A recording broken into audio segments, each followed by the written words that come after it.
السلام علیکم ورحمۃ اللہ وبرکاتہ۔ بسم اللہ الرحمن الرحیم۔ غیرت مندی کے جذبات و احساسات ایک ایسی عظیم نعمت ہیں جو انسانوں کو ان کے رب نے خاص طور پہ عطا کیے ہیں۔ جو نعمت جس قدر عظیم ہے، شیطان اس کے ذریعے انسان کو گمراہ کرتا ہے اور ایسی دل فریب چال چلتا ہے کہ انسان کو اندازہ ہی نہیں ہوتا کہ کیا قیمتی چیز کھو کر کیا ادنا چیز حاصل کر رہا ہے۔ جو نعمت جس قدر حساس ہوتی ہے، اس کا استعمال بھی اسی قدر ہوشمندی کا تقاضا کرتا ہے۔ اللہ تعالیٰ اور اس کے رسول صلی اللہ علیہ وسلم کے علاوہ کسی کے متعلق غیرت کھانے میں انتہا پہ پہنچنا جائز نہیں۔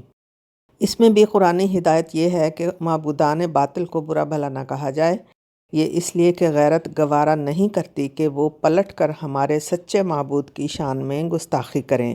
اس لیے حکمت، ہوشمندی اور عقل سے کام لیا جائے، اور منع فرمایا گیا ہے کہ اگر تمہیں اپنے والدین کی غیرت و عزت کا خیال ہے تو کسی کے ماں باپ کو گالی نہ دو۔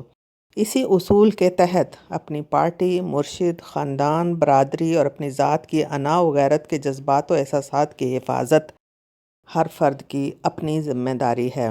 اگر کوئی مشتعل کرے بھی تو حکمت کا دامن ہاتھ سے نہ چھوٹنے پائے۔ شیطان کا کامیاب وار غیرت اور انا کے نام پہ مشتعل کرنا ہوتا ہے۔ تعصب کسی بھی رشتے یا تعلق میں ہو، انصاف سے عاری ہوتا ہے۔ وہ اپنی ذات کے متعلق ہو، علاقائی ہو، پارٹی کا ہو، ذات پات، خاندان، برادری کا یا باہم رشتوں کا، فساد کا ہی موجب ہوتا ہے۔ عقل پہ پردے پڑ جاتے ہیں، ایک ہی نقطے پہ سوئی اٹک جاتی ہے کہ ہماری غیرت کا معاملہ ہے۔ قرآنی ہدایت یہ ہے کہ انصاف کی بات کرو، چاہے اپنے خلاف ہو یا اپنے والدین، اقربا و اعزاء کے خلاف ہو۔ روزمرہ کے معاملات میں بھی یہ اصول اسی طرح لاگو ہوتا ہے جیسے کہ عدالت میں۔ ہمیں اپنا جائزہ لینا ہے کہ ہم کہاں کھڑے ہیں۔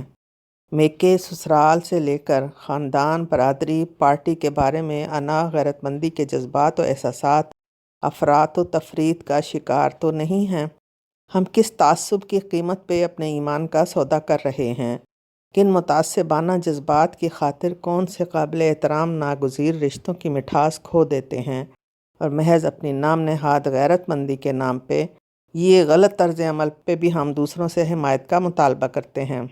بصورت دیگر ان کے خلاف محاذ آرائی اور پروپیگنڈا شروع کر دیتے ہیں۔ اسی کو تعصب کی پکار کہا جاتا ہے۔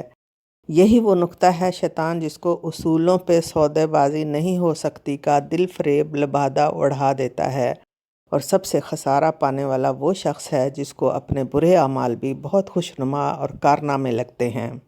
اللہم انا نعوذ بک من شرور انفسنا ومن سیئات اعمالنا، اللہم اہدنا صراط المستقیم، اللہم اہدنا صراط المستقیم، آمین۔ سبحانک اللہم وبحمدک، نشہد ان لا الہ الا انت، نستغفرک ونتوب الیک۔ دعا کی طلبگار بشریٰ تسنیم۔ والسلام علیکم ورحمۃ اللہ وبرکاتہ۔